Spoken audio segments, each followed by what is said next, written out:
Hello, everyone. Welcome to Insight Live, an IT Experts Take. My name is Mike Moore, Practice Development Manager here at Insight. And today we are going to be talking about building your data science all-star team. So joining me in that discussion today, I've got Amal Asgaonkar and Ken Sear.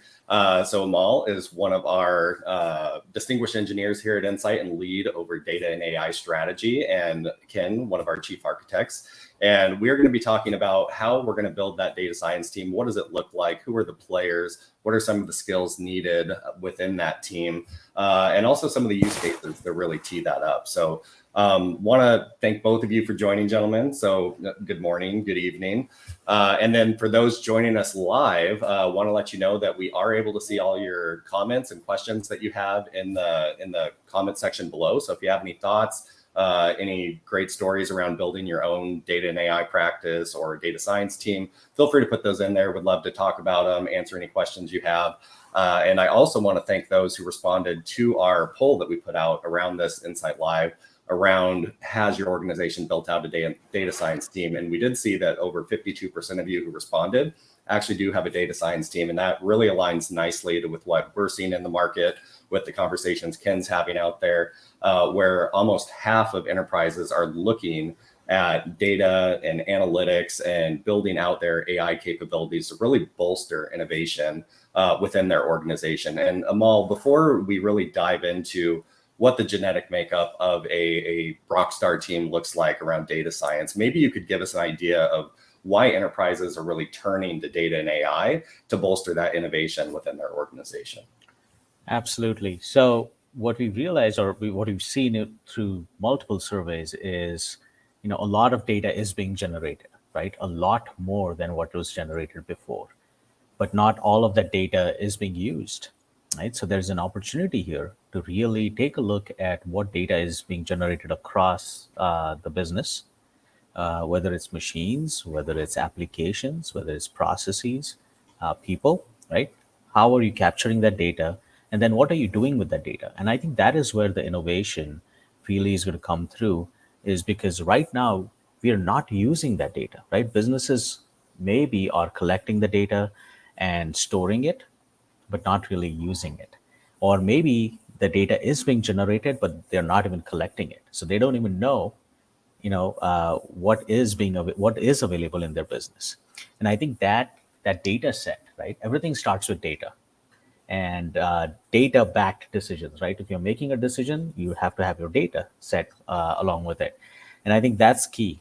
And I believe the innovation will happen and is happening because of the availability of data. And I think Ken can go as deep as possible and how to structure the data and what the right way is and the team structure and whatnot. But I truly believe that this is the golden age of, just having data and then structuring it and being able to access the data. And once you have that visibility and transparency of the data, and you understand that the data is clean and it's not biased, and it reflects the truth or the reality, businesses can make better decisions. And that will trigger even more innovations, because they will understand where they want to go with this data.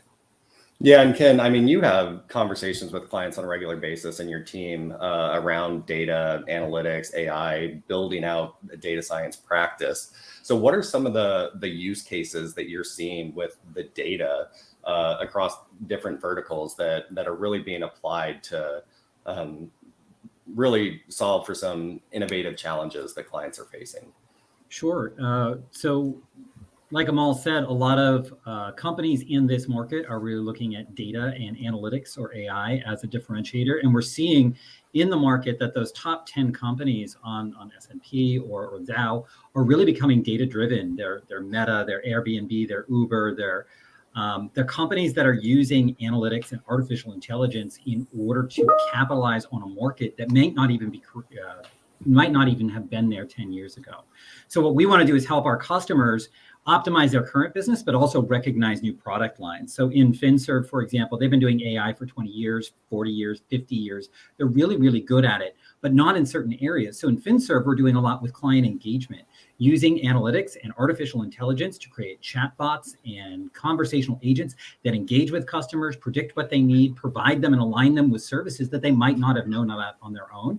And that way we're able to increase their market share by grabbing new market from, say, millennials, but also in increasing product throughput. In retail, demand prediction, supply chain optimization, this has been huge, especially over the last few years of disruption.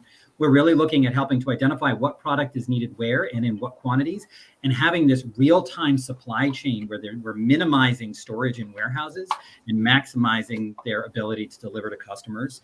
Manufacturing, we're seeing a lot of computer vision, especially in quality on the line, also some safety cases, and really looking at how we can use computer vision to increase the product quality and especially detect flaws early in the process. I'm thinking of a project we did not so long ago with a customer where we're able to see a very high-speed process using computer vision.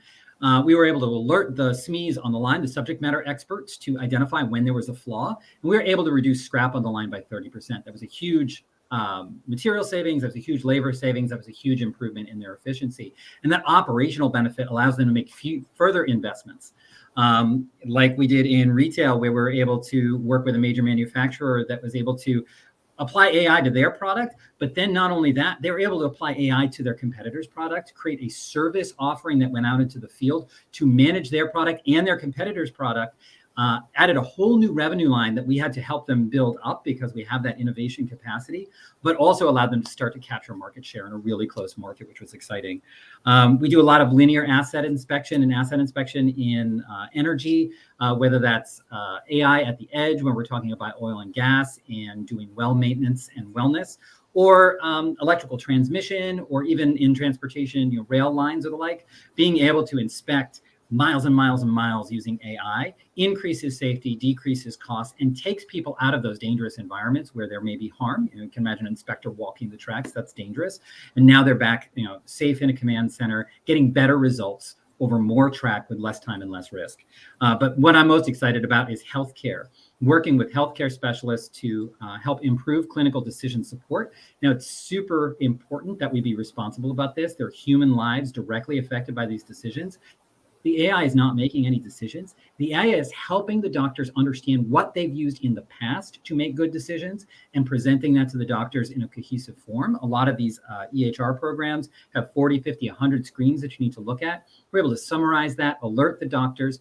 And in a lot of cases, we're just working on the workflow of healthcare. This paperwork needs to be done before this doctor comes in. This lab should be done first because this person is discharging tomorrow. By adding predictive models into that workflow, we're able to reduce medical costs by up to 30% in hospitals and shorten lengths of stay from 3 days to 1.5 days. That means less hospital-borne infections, that means less cost, and that means higher throughput with the same staff. And that's just super exciting to change healthcare that way. Oh, yeah, that's extremely powerful. And I mean, the data that you're getting and you're creating these models off of, it can come from literally anywhere. I mean, when you're talking about manufacturing, Industry 4.0 came to mind. Just all the connected devices that we have out there nowadays and getting the analytics from those. Healthcare is another great use case. I was listening to another podcast the other day about like radiology and having a data set where you can look at fractured bones and figure out things really quickly, where you used to have someone who had to go through and look at all these things. I mean, it's just super powerful. And to your point, the data sources can come from everywhere. So awesome, really cool use cases. And actually, Insight Solutions just posted an infographic, and I think you may have had some influence on that, Ken, that talked about some of these use cases. It was just posted yesterday. I'll grab the link and post it out there if you guys want to dive into those. But really, really powerful use cases across retail, financial, energy, like Ken was talking about there, and healthcare. So we'll definitely put that out if someone wants to go a little deeper after the discussion here. But so let's switch gears a little bit now. We know why the data is important. We know why we need the analytics on top of that. We've heard some of the use cases. So what does that successful data science team look like? And Amal, I'll hand it over to you to give Ken a break from speaking for a second. But what are some of the players on that team, and what are some of the skill sets needed to address those unique challenges that we have in the world of data science? So, Mike, I'd like to take a quick, a short step back and look at the bigger picture, right? So data science team is part of it. But if you actually want the business outcome that you're looking for, there are multiple players in that process. So it's not just, hey, I've got a data science team, I'm going to get my business outcomes. They are an important part of it. But it starts with, how am I collecting the data, right? Data sources, you said, can come from anywhere. So Hmm. to understand what I'm trying to achieve, you have to pedal back and look at, okay, what data do I need to get to this outcome?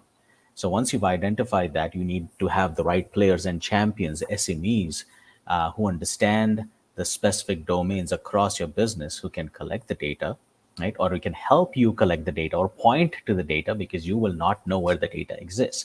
So you need to have the right folks in the right domains identified, and who are champions for their domains, and say, okay, I need this data. Where can I find it?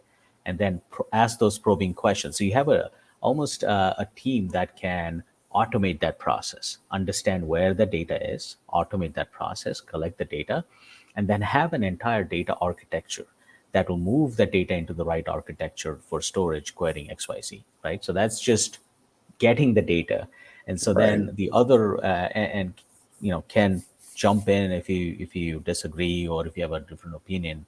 Having the true data scientists, right, who understand and play in the data, making that data accessible to them. That's our job. Like, make sure that the data is for them, so that they can look at the data. It's like, okay, I see the pattern in this. I can do get XYZ to get to this outcome, right? So there are multiple roles, and they're not always technical roles.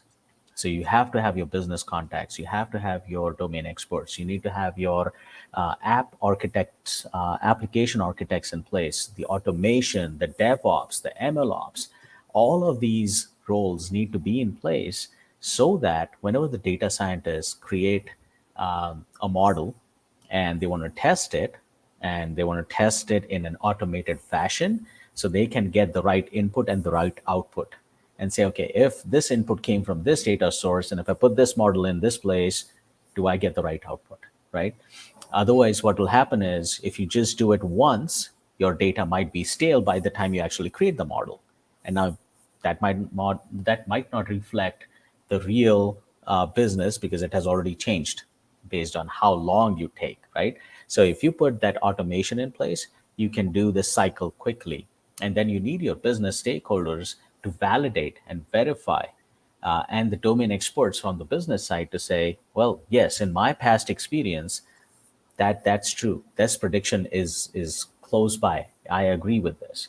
So you kind of have that human manual, yes, yes, yes, so that you can validate your model, and then keep that cycle going continuously. So I always see that as a journey. It's not one and done. Yeah, that makes sense. And you touched on it there, that there's got to be a distinct business challenge that really they're trying to solve, correct? So Mhm. there sounds like there's a lot of different players. Does it take I mean, what is, when you look at a data science team, I mean, you said from all over the organization, is a data science team a man of one? Is it five? Is it tens? What does that portion look like? Because we know we need buy-in from the business. We know we need help finding that data and getting it into the hands of the right individuals. But I mean, we think of Google, we think of Facebook, Uber were some of the things we mentioned, where we're seeing some really interesting artificial intelligence and machine learning and analytics. Is it just the top tier big companies like that that are getting the most out of this data, or can there be a data science team of one who are getting some really cool results and innovation through data and AI? I think, and I'll pass it over to Ken, because he's leading one of our centers of excellence for data and AI, right? And so I think having that intent to solve a problem, having that specific, like, okay, we have even if it's a team of one, it's a team of one to solve X. And I think that becomes important for a business, because it shows the dedication, the seriousness, that yes, we need to invest in this to solve, right? So that it could start with a team of one, but then it'll grow as they realize, as they educate themselves, like, oh, we need this person, we need the skill set, and then grow from there. And Ken has been leading our COE for quite some time. So Ken, I'm going to pass the buck to you and get your opinion on this. Sure. And Mike, to your question, absolutely. A customer or a company can start to succeed with a team of one. One data scientist can make a difference, but it can take 12, 16, 20 weeks to build a good algorithm, and then platforming that and sustaining that in a good way. We very quickly find that one data scientist trying to encompass the entire success life cycle does not scale. And over time, they wind up doing more work on maintenance than on the discovery of new value in new data. So like Amal was saying, data science teams can vary in size. They can be one person, they can be 500, they can be, I think 500 is about the biggest that we've worked with customers. But there are all these other partners in other areas of the business that are really essential. So you think about, are we solving the right problem? What is the question that we're trying to answer? And how do we need, how accurate does our prediction need to be to provide business value? And what are the risks of false positives and false negatives? And how do we surface that to those users in a way that makes it clear and understandable so they don't misinterpret it or potentially use it for a decision where it's not going to provide clear positive advice? These are all important questions. It's usually done by a business analyst, but many business analysts don't know how to ask these questions for something that's probabilistic. They know how to ask for an app feature or how to get something out the door that's going to work 100% of the time, but data science is all probabilistic. So thinking about it in that way, we find that we do need business analysts, but they need to have a little data science training or experience. Similarly with Agile, we need someone to keep that team going. We need a project manager, we need scrums, we need daily meetings, but it's a different way of defining done and milestones and outcomes per sprint that they need to be familiar with.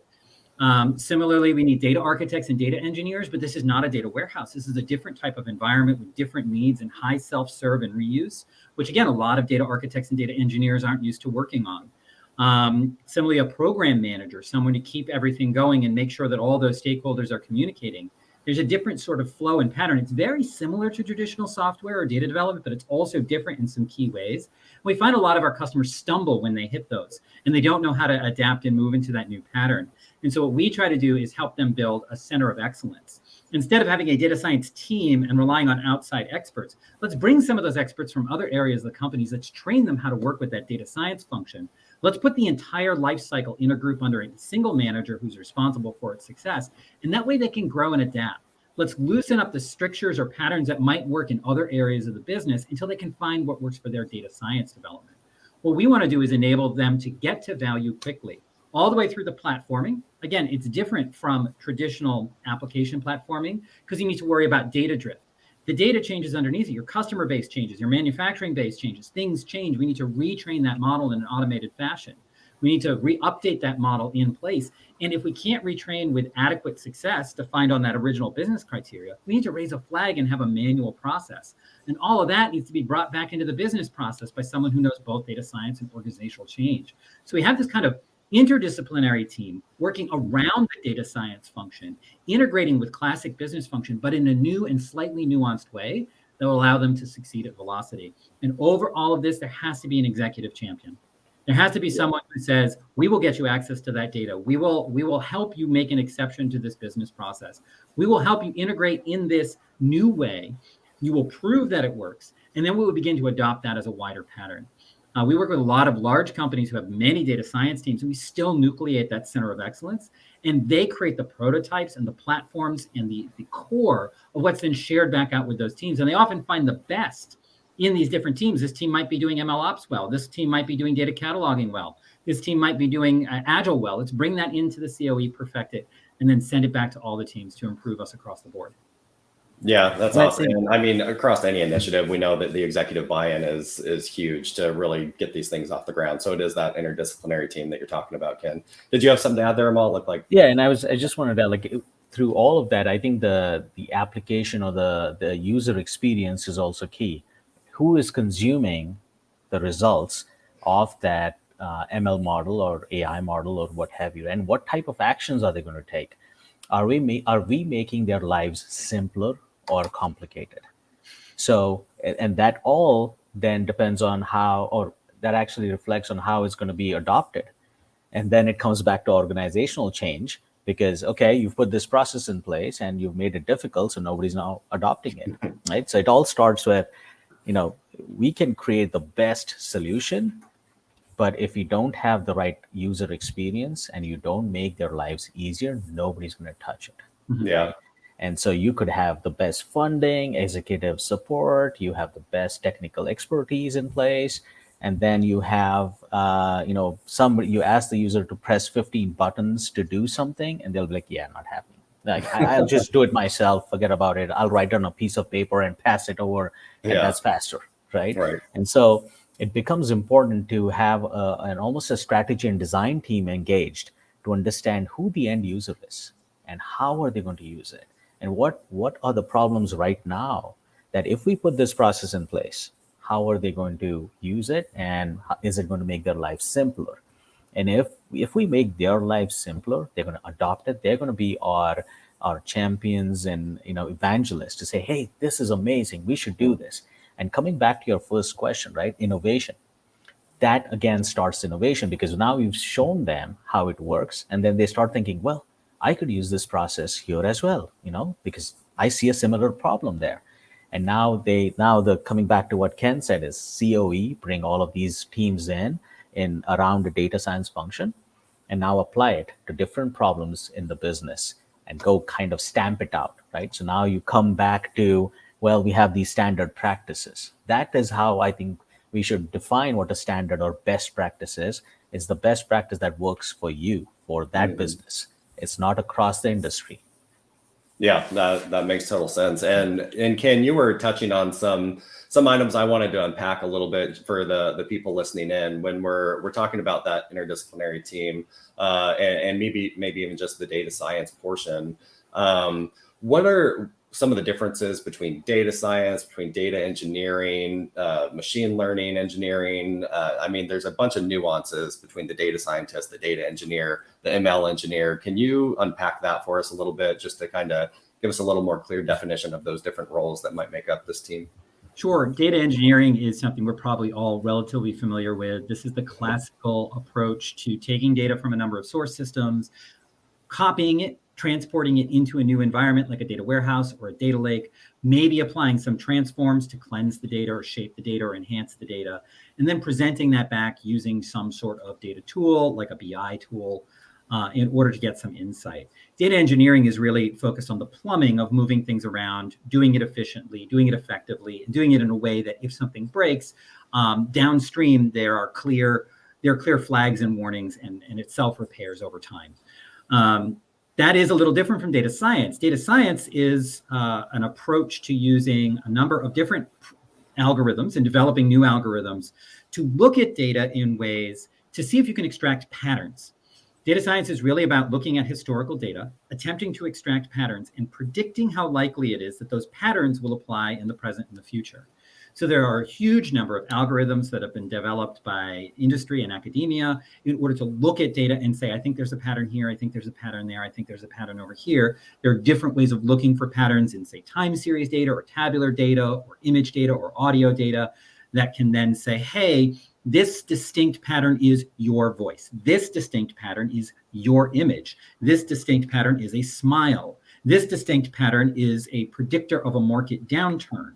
And what you do is you try to use those predictions to modify your business decisions in a way that makes it more effective. Amal had a great example with radiology. Computer vision can often see pixel differences that clinicians can't. So sometimes in some models, it can detect breaks or hairline fractures better than a clinician can. And in some cases it can't, because AI works differently from humans. And this is super important. Humans have a really broad general intelligence. AI can only make a prediction based on what it's seen before. And it can only make that prediction on what's in front of it. It has no context. It has no broader ability to think and take new things into account. So it may be able to see a pixel difference that may indicate a fracture, but we want to present that possible fracture to a clinician to then compare against their clinical experience and all of the other data that they have about the patient, including, how they touched that patient's wrist and how they looked at that potential site, to make a better decision. So it's super exciting. There are a lot of opportunities here, but we also have to be really cognizant of its limits, especially when human outcomes are on the line. We don't want to reduce, Amal is absolutely right. We need to make sure we present that intelligence in a way that's easy to absorb, that simplifies lives, that's clear and understandable, even when, say, a doctor is tired and had a busy day and they were in the ER and now they're at the end of their shift and they still need to make a good decision for this patient. How do we make that unequivocally clear what we're presenting? But at the same time, we need to draw a line and say we can provide decision support, but when a human outcome is on the line, a human has to be in that loop to make that call. And we can't disempower them just because they're tired or the model is really good. If a model is 99% correct, people are inclined to believe it. But in a high risk case, we need to make sure that we present it in a way where the person still stops and critically thinks, even if they're tired, which is a whole piece of decision science, which is around that UX presentation, but also backs into responsible AI as well. That's a long answer. Sorry for that. No, that's all right. And just to recap a little bit for the genetic makeup of the team, I mean, when you're looking at data engineering or the data engineer, really they're helping with the plumbing and getting all the data where it really needs to be. And the data scientists are taking that and creating these models and working with that data to really solve for these unique use cases and innovative solutions that they're providing to their clients through a very simple to use platform. To Amal's point, it's got to be easy. So last thing I want to ask you guys is what is really the one key takeaway that you would want folks to walk away from this around building out your all-star data science team? And I think you probably mentioned it. It was around use cases and defining the right success criteria. But if I'm off the base there, tell me I'm wrong. But I mean, I'll turn it to you, Amal. What's the biggest thing to you? And then I'll get your thoughts, Ken. I think you just mentioned what is the biggest thing to me is having that outcome defined and understanding if that is the real problem. Others, you'll be on a wild goose chase and you will get nowhere after spending millions of dollars and a lot of people's time.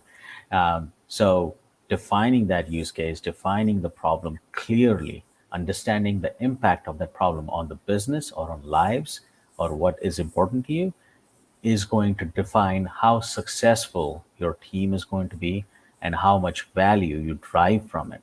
Otherwise, you will get innovations, but those innovations won't really matter because they don't drive anything for you. Yeah, perfect. Ken?